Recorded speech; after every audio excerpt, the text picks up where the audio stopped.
किया तो टॉपिक मेरा यही था, क्या ईश्वर होते हैं। तो एक व्यक्ति ने कहा आप मानते हैं? तो मैंने कहा हाँ मैं विश्वास करता हूं। तो बड़ा दिलचस्प सवाल उन्होंने मुझसे पूछा। उन्होंने मुझसे कहा कि आपने कभी अनुभव किया है? तो मैंने कहा नहीं। तो उन्होंने बोला जब अनुभव नहीं किया तो मानते कैसे हैं? जो चीज देखी ही नहीं कभी उस पर इतना विश्वास क्यों? कुछ सेकंड में चुप रहा। फिर मैंने उनसे एक सवाल पूछा। मैंने उनसे पूछा कि जहर से क्या होता है? वो बोले मृत्यु। तो मैंने बोला आपको कैसे पता? आपने कभी अनुभव किया है? तो बोले नहीं। तो मैंने कहा आपको मालूम कैसे है? तो कहने लगी लोगों से सुना है, जिन्होंने खाया उनकी मृत्यु हो गई, जिन्होंने खाया वो मर गए। डॉक्टर्स कहते हैं कि जहर से मृत्यु होती है। तो मैंने कहा मरीजों की मानी, डॉक्टर की मानी तुमने? बोले हां। तो मैंने कहा वेद पुराणों की मानो जिसमें लिखा है कि है। उन ऋषि मुनियों की मानो, उन साधु सन्यासियों की मानो जिन्होंने अनुभव किया है। तुमने नहीं किया लेकिन किसी ने तो किया है। अगर अनुभव ही आधार है, किसी और के अनुभव को मान सकते हो तो ऋषि मुनियों के अनुभव को मान सकते हैं, वेद पुराणों में जो लिखा है उसको मान सकते हैं। साथियों मैंने उनसे पूछा कितने लोग ईश्वर को विश्वास करते हैं। 200 लोगों का एक सेशन था गोवा के अंदर, एक रिजॉर्ट में मैं प्रोग्राम कर रहा था। आउट ऑफ 200 195 लोगों ने कहा वी बिलीव इन गॉड। 5 लोगों ने बोला हम लोग विश्वास नहीं करते। और मुझे उनकी बात पे कोई हैरानी नहीं हुई। बहुत सारे लोग हैं जो नहीं मानते और उनको अपनी बात रखने का पूरा अधिकार है। तो मैंने उन 5 लोगों से कहा आप कैसे विश्वास करेंगे? तो उन्होंने बोला अगर कोई सबूत कर दे, कोई सबूत दे दे तो हम लोग मानने लग जाएंगे। मैंने कहा सबूत तो मैं तुमको आज दे सकता हूं और अभी दे सकता हूं और यहीं दे सकता हूं। तो उन्होंने बोला दीजिए फिर। मैंने बोला आप सब खड़े हो जाइए। वो सब लोग खड़े हो गए, 200 लोग। मैं उस बैंकेट हॉल से लेकर उनको गोवा के रिजॉर्ट में बाहर ले आया। बाहर बीच का किनारा था, अलग कर दिए गए। 195 लोग अलग किए गए, 5 लोग अलग किए गए। मैंने एक व्यक्ति से सवाल किया, जो 5 लोग ईश्वर को विश्वास नहीं करते थे उनमें से एक व्यक्ति से मैंने सवाल किया कि आप कहां रहते हैं? तो उसने कहा कि मैं मुंबई में रहता हूं, मुंबई में रहता हूं। तो मैंने बोला मुंबई में कहां रहते हैं? इंडिपेंडेंट मकान है आपका या फ्लैट में रहते हैं? तो बोला हम फ्लैट में रहते हैं 4थे माले के ऊपर। मैंने कहा वेरी गुड। तो मैंने पूछा नहाते कैसे हैं? ये डिस्कशन बहुत खतरनाक होने वाला था और एक ऐसी जगह ले जा रहा था उनको जहां उन्होंने ख्वाब ख्याल में सोचा नहीं था कि मैं क्या करने वाला। मैंने बोला कैसे नहाते हैं? बोला वॉशरूम में जाते हैं, शावर ऑन करते हैं, पानी आता है, नहाते हैं, सिंपल सा प्रोसेस है। तो मैंने कहा पानी शावर में से आता है? बोले हाँ। मैंने कहा शावर का होता है? बोले नहीं नहीं नहीं, शावर में से आता है, होता टैंकी का है। मैंने कहा टैंकी में कहां से जाता है? बोला म्यूनिसिपैलिटी का पानी है, पहले नीचे एक टैंक है वहां इकट्ठा होता है, फिर वहां से मोटर उसको ऊपर भेजता है टैंकी के अंदर और वहां से नीचे पाइप से होते हुआ शावर में आता है, हम लोग नहा लेते हैं।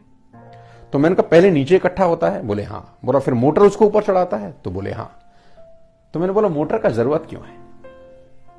बिना मोटर के 4th फ्लोर पे ऊपर टैंकी लगा है, वहां पानी क्यों नहीं जाएगा? तो बोला इतना फ्लो कहां होता है सर? इतना फ्लो नहीं होता कि 4थे माले पे 50 फुट के ऊपर पानी अपने आप स्वतः चला जाए, ग्रेविटी प्रॉब्लम करता है। मैंने कहा बस यही तो सुनना था, अब आप मानेंगे कि ईश्वर है।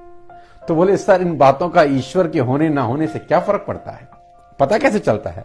मैंने कहा समझाता हूं साथियों। मैंने सबको बोला मैं आप सबको समझाता हूं कि कहां कहानी बन रही है। मैंने बोला ये पास में ही नारियल का वृक्ष है। जिस व्यक्ति से मेरा डिस्कशन हो रहा था मैंने कहा ये पास में नारियल का पेड़ है, अब आप जाइए और मोटर ढूंढिए जो मोटर पानी को नीचे से 50 फीट ऊपर नारियल के अंदर पहुंचा देती है। पानी नीचे से ऊपर जाता है, 50 फुट ऊपर नारियल के फल के अंदर वो पानी जाके जमा होता है। आपको मोटर ढूंढ के लानी है। जिस दिन आप मोटर ढूंढ के लेके आ जाएंगे उस दिन मैं आपको समझाऊंगा कि ईश्वर होते हैं कि नहीं। बोले मोटर तो कोई नहीं है। तो मैंने कहा मैं भी आपको ही समझा रहा हूं, कोई है जो पानी को नीचे से ऊपर 50 फुट ऊपर नारियल के फल के अंदर पहुंचा देता है। अपने आप नहीं पहुंचता, कोई पहुंचा रहा है, कोई पहुंचा रहा है, कोई सदे हाथ हैं जो ये सारी स्थिति को नियंत्रण किए हुए हैं। दोस्तों मैंने उनसे पूछा कि मैं सुबह सुबह तुमको देख रहा था, तुम लोग जिम में वर्कआउट कर रहे थे? बोले हाँ सर हम जिम में वर्कआउट कर रहे थे। तो मैंने बोला जिम में वर्कआउट करने से कुछ लोग ऐसे ऐसे कर रहे थे, ये क्या कर रहे थे? बोला सर वो पसीना निकल रहा था, तो पसीना निकाल रहे थे। तो मैंने कहा इसका मतलब बॉडी के अंदर छिद्र हैं, छेद हैं, पोर्स हैं जो पसीने को बाहर निकालते हैं। बोले हाँ बिल्कुल यकीनन सर ऐसा ही होता है, यानी छेद में से पानी बाहर निकलता है शरीर का। बोले हाँ सर। मैंने कहा मैंने कुछ लोगों को देखा वो स्विमिंग पूल में नहा भी रहे थे। कुछ लोग बोले हाँ हाँ सर हम नहा रहे थे। तो मैंने कहा उन्हीं छेद में से पानी शरीर के अंदर क्यों नहीं जाता? क्या जवाब है इसका? बोले नहीं। मैंने कहा उसका गणित बेमिसाल है, उसके गणित को न तुम समझ सकते हो न मैं। कुछ अपने आप नहीं होता, बनाया गया है, स्थिति नियंत्रण में रखी है, डिसिप्लिन बहुत शानदार है। मैंने कहा ऐसा सोचो कि 100 करोड़ बंदर 100 करोड़ टाइपराइटर्स पर 100 करोड़ सालों तक यूं ही चटर पटर करते रहें तो हो सकता है शेक्सपियर का एक गीत पैदा हो जाए। हो सकता है? नहीं, शेक्सपियर का एक गीत भी पैदा नहीं हो सकता जब 100 करोड़ बंदर 100 करोड़ टाइपराइटरों पर 100 करोड़ सालों तक चटर पटर करते रहे तो एक गीत तब भी पैदा नहीं हो सकता। और ये संसार गीतों से पटा पड़ा है, अपने आप नहीं हुआ, कोई है। मैंने बोला ऐसा सोचो कि तुम रेगिस्तान से गुजरे, चारों तरफ रेत के टीले और तुमको वहां एक घड़ी पड़ी हुई मिल जाए। तुम कल्पना भर कर सकते हो कि अपने आप बन गई होगी? हजारों वर्ष तक 10 पार्टिकल मिलते रहे और घड़ी बन गई। क्या तुम कल्पना कर सकते हो? बोले नहीं। घड़ी मिल गई इसका क्या मतलब है? बोले इसका मतलब यह है कि कोई आदमी वहां से पहले गुजरा है, उसके हाथ से गिरी है तो वहां पड़ी है। तो मैंने बोला जब एक घड़ी अपने आप नहीं बन सकती, इतना बड़ा विराट अस्तित्व अपने आप कैसे बन सकता है? कोई है जो बना रहा है। साथियों ईश्वर है, ईश्वर ही है। एक ही मिट्टी, एक ही पानी, एक ही खाद, गन्ना भी पैदा करते हैं और मिर्च भी। क्या गणित है, ना आप समझ सकते हैं ना मैं। छिलका कैसे फल को बांधे हुए है, छिलका कैसे फल को बांधे हुए है, फिर भी फल के अंदर रस चला जाता है। कैसे जाता है? कोई गणित नहीं है। तू शाहों को गदा, गदा को बादशाह कर दे।